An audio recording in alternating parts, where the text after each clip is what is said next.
LPG গ্যাসের দাম বেড়েছে কারণ এলপিজি গ্যাস যে ফর্মুলা এখানে মূল্যটা নির্ধারিত হয়, সৌদি আরামকোর একটা সিপি প্রাইস থাকে, এটার সাথে একটা প্রিমিয়াম যোগ করে মার্কেটে প্রাইসটা আসে, ইম্পোর্ট প্রাইসটা হয়। তো যেখানে অরিজিন সেখানে যদি মূল্য বেড়ে থাকে এখানেও সেটার প্রতিফলন হবে। আর আপনি নিশ্চয়ই বোঝেন যে ক্রুড অয়েলের মূল্য ছিল কিছুদিন আগে $55-60, সেটা $116 যাওয়ার পরেও এই মানুষের পছন্দের সরকারটি এখন পর্যন্ত আগের মূল্য ধরে রেখেছে।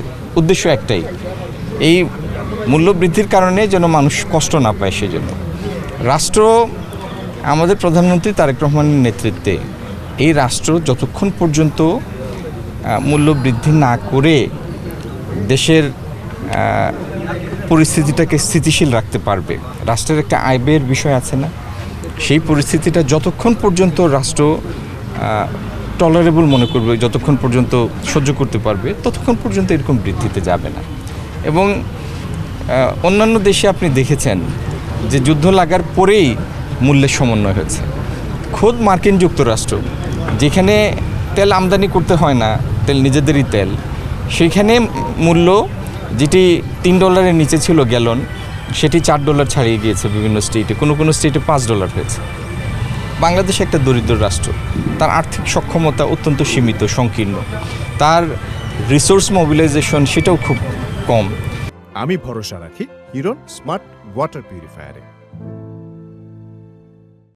তারপরেও যেন আমাদের মানুষের ক্রয় ক্ষমতার মধ্যে এই মূল্যের অভিঘাতটা না পড়ে, সেজন্য এই সরকার কষ্ট করে হলেও এটি ধরে রেখেছে এবং যতক্ষণ সম্ভব ততক্ষণ ধরে রাখবে। আগাম কথা বলে কেন আমরা সংখ্যা বৃদ্ধি করব?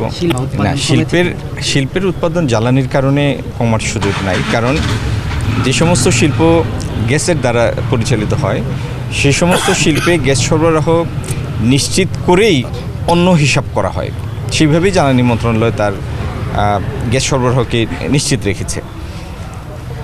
বৈশ্বিক পরিস্থিতির কারণে বিভিন্ন জায়গায় কনজাম্পশন কমেছে, যে কারণে রপ্তানি কমেছে। এবং এই যে বিশেষত আমরা যা রপ্তানি করি তৈরি পোশাক, সেটির রপ্তানি যে শুধু বাংলাদেশ থেকে কমেছে ব্যাপারটা তা নয়, আমাদের প্রতিদ্বন্দ্বী সবগুলি রাষ্ট্রের রপ্তানি কমেছে। তো এটি একটি বৈশ্বিক বাস্তবতা, বাংলাদেশের জন্য আলাদা কিছু। এটি জেট্রোর যিনি কান্ট্রি রিপ্রেজেন্টেটিভ তিনি এসেছিলেন। জাপানের সাথে আমাদের একটি ইকোনমিক পার্টনারশিপ এগ্রিমেন্ট স্বাক্ষরিত হয়েছে, সেটি অবশ্য এখনও পার্লামেন্টে রেটিফাইড হয়নি, সেটি পাশ হলে তারপরে সেটি আনুষ্ঠানিকভাবে অ্যাক্টিভেটেড হবে। তা আমরা আশা করছি আগামী দিনে জাপানের সাথেও জাপানি বিনিয়োগ আমরা বেশি বেশি আকৃষ্ট করতে পারবো এবং আমরা অনেকগুলি দেশের সাথে ফ্রি ট্রেড এগ্রিমেন্ট FTA স্বাক্ষরের জন্য প্রস্তুতি নিচ্ছি। এগুলি সম্পন্ন হলে LDC গ্র্যাজুয়েশনের পরেও বিভিন্ন দেশে আমরা প্রেফার্ড ট্রিটমেন্ট পাবো, আমাদের পণ্যের প্রবেশাধিকারের ক্ষেত্রে আমরা একটা প্রেফার্ড ট্রিটমেন্ট পাবো।